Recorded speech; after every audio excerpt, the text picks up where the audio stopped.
Today we're going to be taking a look at the T-Dyna-MU. According to the IK Multimedia website, the Dyna-MU is an amazing emulation of a well-known American tube compressor that was celebrated for its warm sound and its vivid colored tone.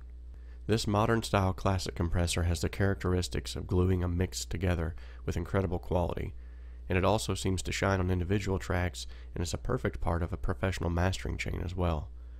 When plug-in companies try to emulate outboard gear, one of the things that seems to really tell if it's a quality plug-in or not is how it saturates, how it actually produces those subtle nuances that a tube compressor or something of that nature might actually do in real life. Now, the saturation that this particular plug-in produces when it's pushed to its limits can definitely be used to add unique color and in a way to where it sounds real.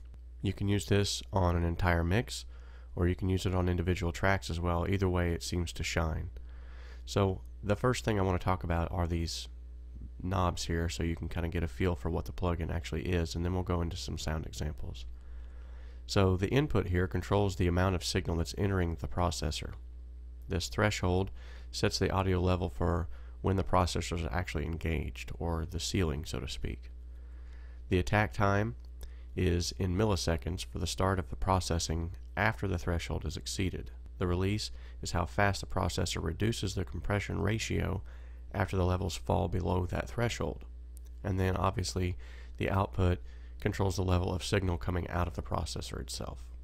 Now normally the Dyna-MU will have a softer compression ratio of somewhere around 1.5 to 1 ratio, but when the hard switch is engaged, which is here, a medium ratio of 4.1 is used. The hard setting is perfect for single tracks, while on the normal setting, it's more ideal for mixes. The gang switch lets you control both sets of rows at the same time. So for instance, if I turn the input on one, the input's going to go up on the other. The link switch controls the sidechain detection mode for 2 channels, which can be either linked or independent. The sidechain switch inserts a gentle high-pass filter so the processor is less sensitive to frequencies below 100 Hz, ideal for heavy kick drums or deep basses in the mix. Some of the benefits of using this particular plugin is the fact that it's an all-tube circuit emulation. It has left and right or mid-side operation like most of their plugins do, 64-bit native support, as well as 32-bit 192 kHz support. And as with most of their plugins, there's a free 14-day trial where you can try out the plugin free of charge. So for 14 days you could pretty much own this plugin, use it on mixes, see if you like it, and then if you do, you could go from there. Now let's take a listen to the T-Dyna-MU in action. I've got it set here on my drum bus. Right now it's disabled. Let's take a listen to these drums before and after the Dyna-MU.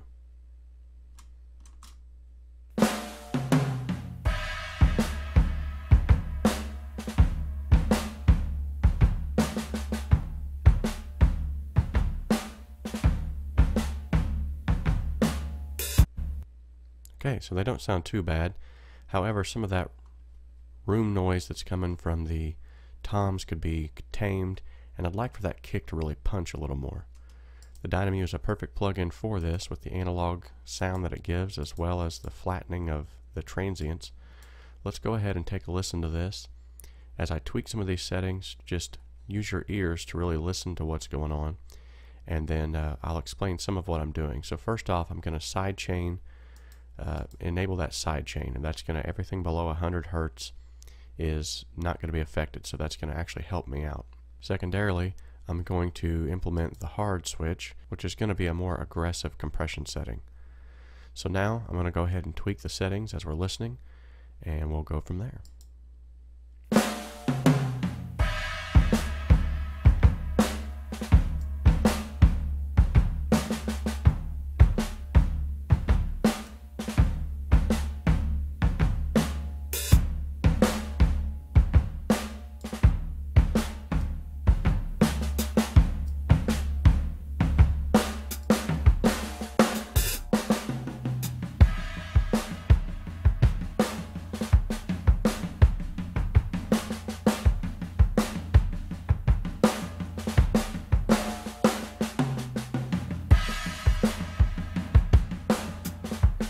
So this is after, and this is with the plug-in disabled.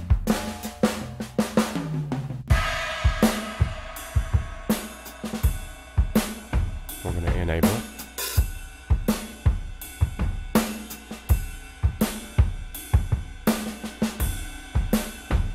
Disable.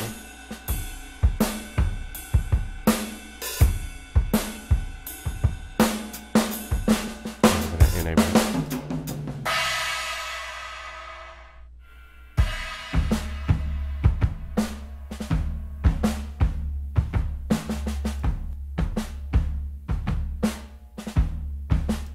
Okay, so as you can see, it definitely adds a lot of clarity to the drums. It adds punch, it adds definition. Some of that overbearing noise that was coming from the toms is now gone. Let's hear it in reference to the rest of the mix though. This is where it's really going to shine. I would advise you to listen on headphones or studio monitors so that you can actually hear the subtle nuances, the changes. And also I would like to make you aware that this is going to be rather loud, so make sure that you're bracing yourself for a volume spike. Okay, so first we're going to play the mix without the T-Rex 5 Dyna-MU enabled, and then I'll enable it as the mix is going so you can hear the difference within the context of the mix. I've bit my tongue until it's bleeding. I've held my peace for far too long. Okay, now I'm going to enable it. This silence was but for a season, but the truth must be spoken, even if you think I'm wrong. Now, don't try to silence me no longer, 'cause in the end, we all want to be saved. Your mistreatments made me stronger. You thought that I would fall, but I'm standing in the way. I don't need to fear what man may do to me, for I know in whom I serve. And I don't need to fear what tomorrow may bring, for I know, yes I know, who can heal all the hurt. Okay, I'm sure that you could hear the difference in the punch, in the width, the breadth of those drums whenever I enabled the plugin. This plugin definitely works not only just on buses, but it works on individual tracks as well. One application that I've liked to use it for already in another mix of mine was on the acoustic guitar. It did very well at taming some of the transients that come from the picking of the strings, as well as taming some of the room noise and the boxiness that comes from the acoustic guitar as well. So by and large, I would definitely recommend this plugin. I think it would make a great addition to your audio arsenal. I hope this video has been helpful. If it has been, leave a comment in the comment section below and let me know. If there's any specific questions that you have, please leave those down there as well, and I'll do my best to answer those in a timely manner. Thank you.